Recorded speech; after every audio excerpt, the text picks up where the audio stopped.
जो काज़ी फ़ायज़ ईसा साहब के साथ, जो चीफ़ जस्टिस के साथ जो कुछ हुआ और उस वीडियो को जिस तरह ट्रोल किया गया और उसके बाद जो नए-नए इल्ज़ामात और नई-नई गुफ्तगू आ रही हैं, क्या ये जस्टिफ़ाई है? नूर आलम खान जो एमएनए थे पेशावर से, अभी भी हैं, सिटिंग एमएनए, उनके साथ जब ये मामला हुआ, मुस्तफ़ा नवाज़ खोखर साहब उनके साथ थे, तो वहाँ क्या हुआ? आपने देखा फिर टीवी स्क्रीन के ऊपर, इतना काबा में, मक्का मुकर्रमा में जिस किस्म के मामलात हुए, नारेबाज़ी की गई, मरियम औरंगज़ेब के साथ, उसमें एक पोलाइट डेमोक्रेसी के तहत एक ऐसा माहौल भी होना चाहिए जिसमें तमाम लोग सर्वाइव करें। जी नाज़रीन, मैं हूँ नईम कैसर और आप देख रहे हैं लाइव विद नईम कैसर। आपको मालूम है कि मुल्क में जो है वो काफ़ी सारी तब्दीलियाँ जो हैं वो हो रही हैं और 30 सितंबर का दिन जो है पाकिस्तान की तारीख में बड़ा अहम दिन होने जा रहा है। बहुत सारी तब्दीलियाँ, बहुत सारी नई अपॉइंटमेंट जो हैं उनके जो है वो चार्ज होंगे, ओहदे जो हैं वो तब्दील होंगे, नई शख्सियात वहाँ तशरीफ़ फरमा होंगी। लेकिन अभी आज जो हमारी गुफ्तगू का मौजू है वो ये है कि क्या जो काज़ी फ़ायज़ ईसा साहब के साथ, जो चीफ़ जस्टिस के साथ जो कुछ हुआ और उस वीडियो को जिस तरह ट्रोल किया गया और उसके बाद जो नए-नए इल्ज़ामात और नई-नई गुफ्तगू आ रही हैं, क्या ये जस्टिफ़ाई है कि नहीं है? इसी हवाले से कुछ हक़ाइक़ आपके सामने रखेंगे कि जब चीफ़ जस्टिस जो हैं वो अपनी अहलिया के साथ और कुछ ख़ानदान के लोगों के साथ वो एक इस्लामाबाद की बेकरी में गए और वहाँ जो कुछ हुआ, जो गुफ्तगू, जो मेरा ख़्याल है कि बयान तो नहीं की जा सकती, कोई शेयर नहीं की जा सकती।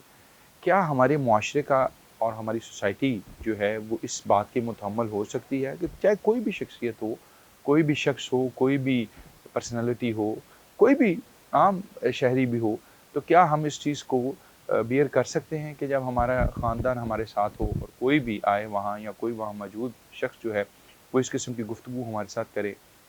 और क्या ये हमारे मुआशरे में काबिल बर्दाश्त है? इसी तरह के वाक़यात आपको मालूम है इससे पहले भी हुए। नूर आलम खान जो एमएनए थे पेशावर से, अभी भी हैं, सिटिंग एमएनए, उनके साथ जब ये मामला हुआ, मुस्तफ़ा नवाज़ खोखर साहब उनके साथ थे, तो वहाँ क्या हुआ? आपने देखा फिर टीवी स्क्रीन के ऊपर। इसी तरह खाना काबा में, मक्का मुकर्रमा में जिस किस्म के मामलात हुए, नारेबाज़ी की गई, मरियम औरंगज़ेब के साथ, इवन बड़ी अहम शख्सियात के साथ भी, मज़हबी अहम शख्सियात के साथ भी ये सारे मामला जो हैं वहाँ हुए। तो क्या हमारा मुआशरा जो है, हमारी सोसाइटी जो है इस सारी चीज़ का मुतहम्मल हो सकती है? क्या हम इसको कैरी ऑन कर सकते हैं और एप्रिशिएट कर सकते हैं? आज जो लोग इसको एप्रिशिएट कर रहे हैं, सैल्यूट कर रहे हैं उन लोगों को जिन्होंने ये बड़ा किया, तो ये जस्टिफाइड है? अच्छा, इसके साथ-साथ एक और भी मामला है। फिर बात आ गई कि जिस लड़के को गिरफ्तार कर लिया गया है। फिर ये बात आ गई कि जी उस बेकरी को सील कर दिया गया है। अब बेकरी जो है वो एसओपीज़ जो है, डेंगी एसओपीज़ के ऊपर सील हुई, बिल्कुल डीसी इस्लामाबाद ने उसके ऊपर जो है वो बाकायदा हैंड आउट जारी किया। लेकिन इसको भी उस मामले के साथ जोड़ा गया। अब इसके साथ-साथ आप देखिए कि मैं जो आपसे बात करना चाहता हूँ वो ये है कि हमारे मुल्क की जो मामलात हैं, क्या ये सारी चीज़ें इसी वक़्त होना बड़ी ज़रूरी हैं जब हम अक़वाम मुत्तहिदा के इजलास में मौजूद हैं? पूरी दुनिया पहले ही बहुत दीगर यानी और नज़रों के साथ पाकिस्तान के मामलात को देख रही है। तो हम ऐसे फ़रोई या फ़रोई मामलात जो हैं इनको क्यों उठा रहे हैं? इसके पीछे क्या रीज़न है? कभी आप यूनाइटेड नेशंस के आगे एहतजाज की बात करते हैं, कभी आप उन मालियाती इदारों को खतूत लिखने की बात करते हैं, फिर आप कहते हैं कि मुल्क में एक पोलाइट डेमोक्रेसी के तहत एक ऐसा माहौल भी होना चाहिए जिसमें तमाम लोग सर्वाइव करें। कैसे मुमकिन होगा कि तमाम लोग एक ऐसा माहौल आप पैदा कर दें जिसमें तमाम लोग कैसे फिर सर्वाइव करेंगे?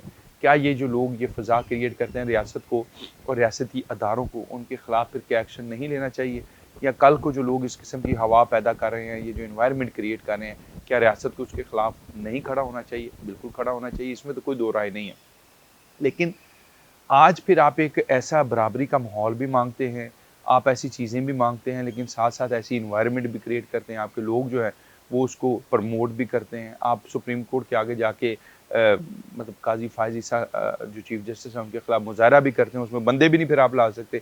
चंद लोगों के साथ जाके उनके खिलाफ नारेबाज़ी करते हैं, फिर आपके लोग ये कहते हैं कि उन लोगों से पूछें, जो जाके इमरान खान को येस और सब अच्छा की रिपोर्ट देते हैं, उन लॉयर से पूछें। आप क्या अपने राजा बशारत साहब ने सुप्रीम कोर्ट के आगे जब मुज़ाहरा हुआ तो उनसे पूछा गया कि बंदे नहीं आए पीटीआई बंदे नहीं ला सके, तो उन्होंने कहा जी उन वकला से पूछे जो जाके हर चीज़ येस की रिपोर्ट देते हैं और उन्होंने ये मुज़ाहरा रखा था। तो लोग आपको रिस्पॉन्ड भी नहीं फिर कर रहे। लाहौर का जलसा आपने देख लिया, 8 का जलसा आपने मनसूख कर दिया, अब आप एहतजाज पे जा रहे हैं, तो एनवायरनमेंट कैसे नॉर्मलाइज़ होगी? हालात कैसे नॉर्मलाइज़ होंगे? मुल्क कैसे नॉर्मलाइज़ेशन की तरफ जाएगा? जब आप क्लैशनकोफ़ें लहराएँगे, जब आप आके शीशे तोड़ेंगे, स्टेट को, रिट को चैलेंज करेंगे, तो आपके साथ फिर कैसे नरमी बरती जाएगी? कैसे हालात जो हैं वो साज़गार रहेंगे आपके लिए और दीगर लोगों के लिए भी कि वो एक साज़गार माहौल में सियासत कर सकें?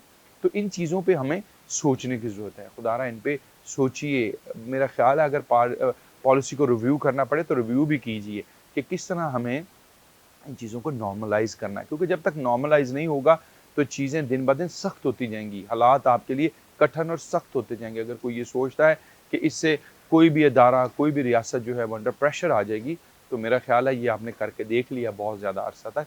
ये अंडर प्रेशर होने की बजाय रियासत उससे ज़्यादा सख्ती के साथ रिस्पॉन्ड करेगी। तो अब हमें सोचने की भी ज़रूरत है। मामला सब ज़ाहिर बात है सूबों के अंदर, स्टेट्स के अंदर चलते रहते हैं। सियासत कीजिए, सियासत होनी चाहिए, लेकिन इस तरह की जो सियासत है कि आप लोगों को मलायन करें उनकी फैमिलीज़ की मौजूदगी में और इस तरह के ओहदों को मलायन करें। फिर आप ये देखिए कुछ दिन पहले जब काज़ी फ़ायज़ ईसा के हवाले से एक मज़हबी इशू बन गया, उसको भी आपने भरपूर तरीके से ट्रोल किया। आप किस हद तक चले गए? अब यही मामला जब आपके साथ बनेंगे या बन गए या बने थे, तो फिर उस वक़्त आप लोगों को ब्लेम करते थे कि इसमें जी सियासत की जा रही है। सियासत से पीछे हटिए, चीज़ों को लेकर आगे चलने की एक एक जो उसको क्या कहते हैं जुस्तजू कीजिए, एक ऐसा माइंडसेट बनाइए जिससे सारा मुआशरा कूल डाउन हो, चीज़ें आगे बढ़ें और ये जो सारी चीज़ें हैं ये सेटल होने की तरफ जाएँ, ना कि मज़ीद बगाड़ की तरफ जो है वो बढ़ती चली जाएँ। इसके साथ अपने मेज़बान नईम कैसर को इजाज़त दीजिए। मज़ीद खबरों, तज्ज़ियों के साथ आपकी खिदमत में हाज़िर रहेंगे। खुदा हाफ़िज़।